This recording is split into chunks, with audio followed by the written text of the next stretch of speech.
mootummaa ce'umsaa mootummaa waloo Oromoon political campaign Oromoo kan carii jirus kan daggala jirus kan magaalaa keessa jirus hayyuu jedhamus maal jedhamus kun walitti dhufee akka mootummaa waloo sun ijaaramutti facilitate haa godhuu kan jedhudha.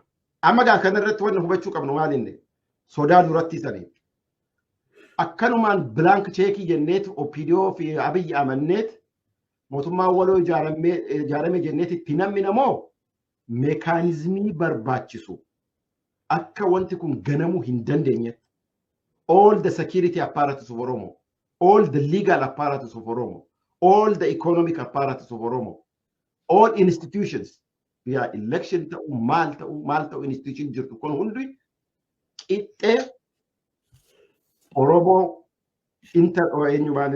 stakeholder kan jedhamanitti qulfiin kun itti kenname amma kana keessatti wanna nu the bitter pill kan jedhu hadhooftuu kan liqimsuu qabnu kana keessatti OPDOnis jiraachuu ishiiti. Maaliif kana goona?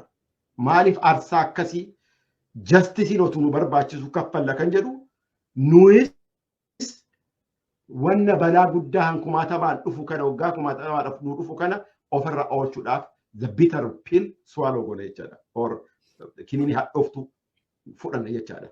Akkasitti meekaanizimii akkasiitiin akka namni biraa wanna sadaffaa kana fiduu hin danda'a garuu ani akka ilaalcha kiyyaatitti indoorsi ta'eet warri daggala jirus warri magaalaa jirus warri hayyuu of hin jedhus hundu mooraan Oromoo bakka tokkotti siyaasaan Oromoo bakka tokkotti booddee wanna nu addaan nu baasuu hin jira akkamitti Oromiyaan akkamitti gaggeeffamti ikoonomii poolisii akkamitti deemuu dandeessi riyootaalee ideoloojii akkamitti deemuu dandeessi inni kan boodaati. We have 5 minutes. We're fighting for survival. Bakka ta'e kanatti garuu wanna addaan nu baasu amma Oromoodhaaf yaadnetti wanna addaan nu baasu hin jiru. Wanni addaan nu baasu tokko jiraate maal inni selfish interest of small individuals and groups. Diina wajjin inni sun dhaabbadhee kan Abrahaam argatu caalaa argachuu nan danda'a karaa sannaa wayyaa warra jedhee yaadu kophaadha. I don't care waati warra qawwee qabaattee daggala keessa jiraate ta'u warra siyaasaa taatee magaalaa keessa jiraachuu ta'u you have no moral superiority.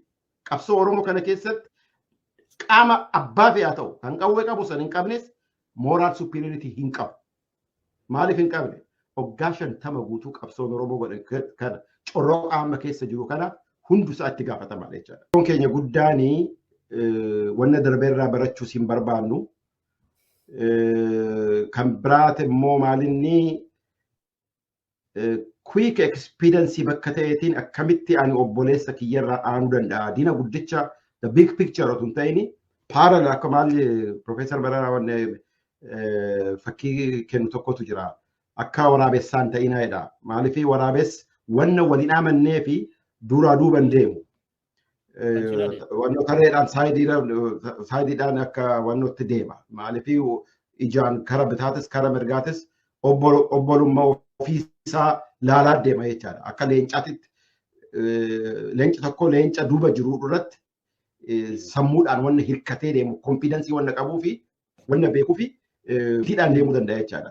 Garuu karaa keenyaatiin qabsoo keenya keessatti especially waggaa 40 kana keessatti wanni kaalchariin guddaan ture akkamuma jedheetanii nama cinaa jiru kiyya nama kara cinaa paralaalii kana deemu kana akkamitti san balleessuu danda'a kan jedhuudhaan siyaasaa keenya guddifanne.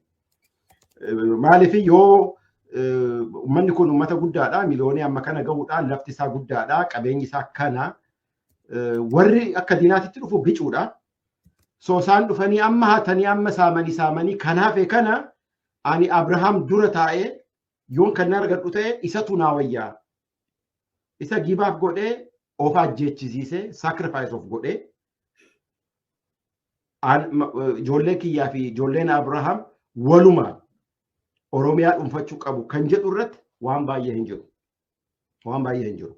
Inni dhibeen suni dhaloota amma jiru kana keessattis baay'ee kan badee miti. Kan badee miti. Inuma arginaa jirra be. Naat warra siyaasaa maalii keessa jiru warra hayyuu kophaa sun ta'ini even akka waraanaatitti warri gadi ba'anii jiran keessattuyyuu argaa jirra wanna kana kun. Inherited disease kun. Inherited. Akka kunoo qumxinnaatti kan dhaalleedha jechaadha. Isa keessaa ba'uu qabna. Wanna kana qeequudhaafis humna hin qabnu. Wannoo koreejii hin qabnu. Wanna kana baafne. Yookiin kanaan hamatamtaa, yookiin gandummaan hamatamtaa, yookiin maalittissoodhaan hamatamtaa. So rakkoo baay'ee keessa seente jechaadha. Wanna kana ta'eefi hunduu yaada ishiiti jedheetuma kollaapsi godhee ta'a jechaadha. Isa keessaa ba'uu qabna. Dhaloota wanna kana ofirraa dhiqee bigger picture jedhamu footoo guddicha saniidhaaf du'uudhaa danda'u. Faayidaa dhufu qabsoo kanaan galmaa'ee faayidaa dhufu ofii kiyyaafan argadha otoo hin ta'in ani du'uu hin danda'a ijoollee kiyyatti dabruu danda'a kan jedhu godhuu qaba jechaadha.